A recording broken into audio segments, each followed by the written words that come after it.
Tonight, I have 5 true Reddit horror stories. These aren't ghost stories or made-up legends. These are real situations shared by real people. Sit back and listen. Story 1. When I was 16, I worked night shifts at a fast food place. It was a small town, and late shifts were usually dead. One night while closing, a man came to the locked front door, pounding and yelling, demanding we let him in. We shook our heads and gestured that we were closed, but he didn't leave. Instead, he circled the building, banging on the windows. At first we thought he was drunk, but something about the way he moved was different.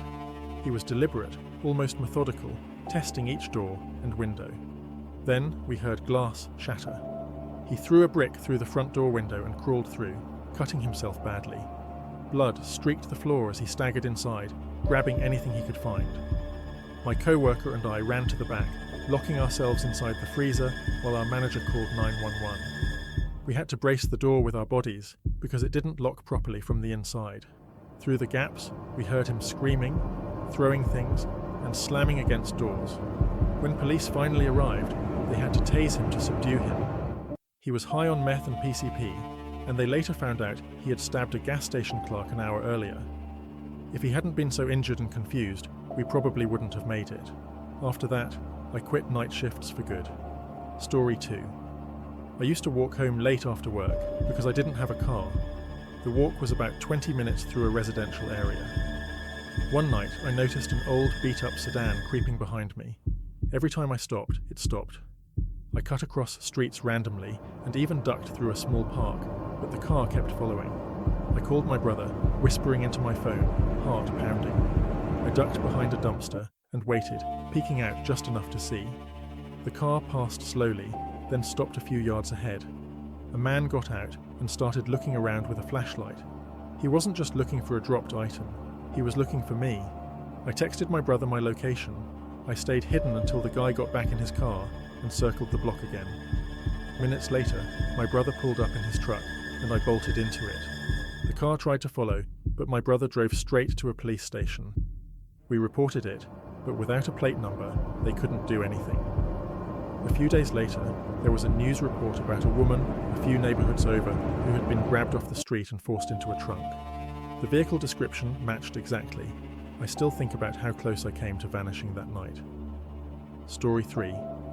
My cousin was attending a university in a sketchy part of town and rented a tiny apartment alone. She started noticing weird things. Food missing, lights left on. She swore she turned off, windows unlocked. She thought she was just being forgetful. Then, one night, she woke up around 2 a.m. to what she thought was whispering. At first, she thought it was neighbours, but it was coming from inside her apartment. She froze. The whispering continued, low, raspy, like someone talking to themselves. She locked her bedroom door quietly and called the cops. When they arrived, they found a man hiding behind her couch. He was filthy, carrying a knife and a backpack full of her personal belongings. They searched the building and found he'd been living in the crawl space above her bathroom ceiling, slipping down through the air vent when she left or slept. He'd been watching her for weeks. They also found a journal he kept, pages and pages about her, what times she left, what she wore when she showered.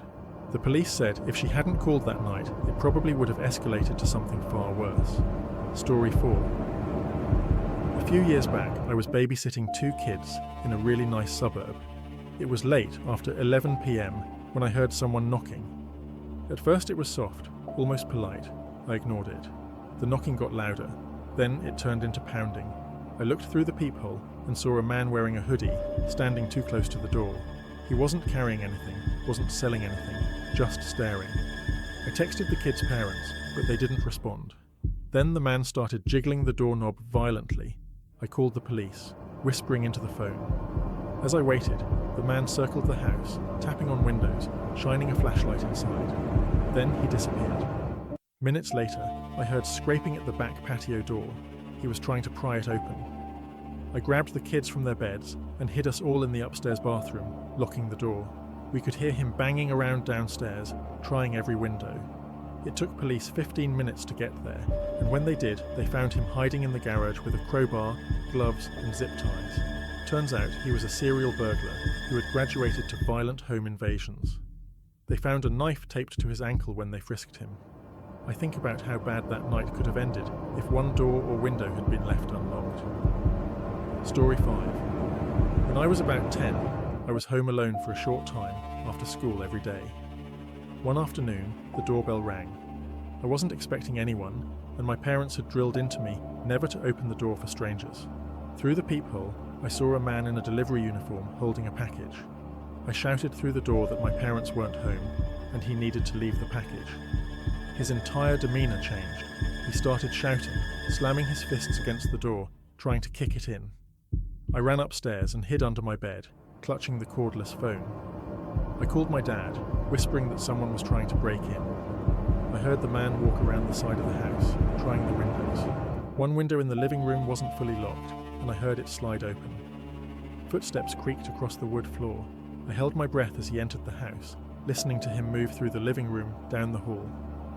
He tried the door to my parents' room. I heard drawers opening and things being tossed around. Luckily, he didn't find me. Minutes later, my dad arrived, pulling into the driveway fast. I heard the man bolt out the back door and into the woods behind our house. Police later said multiple homes had been targeted by a group pretending to be delivery drivers, looking for easy break-ins. Some of them ended violently. After that, my parents got a security system, but I never really felt safe in that house again.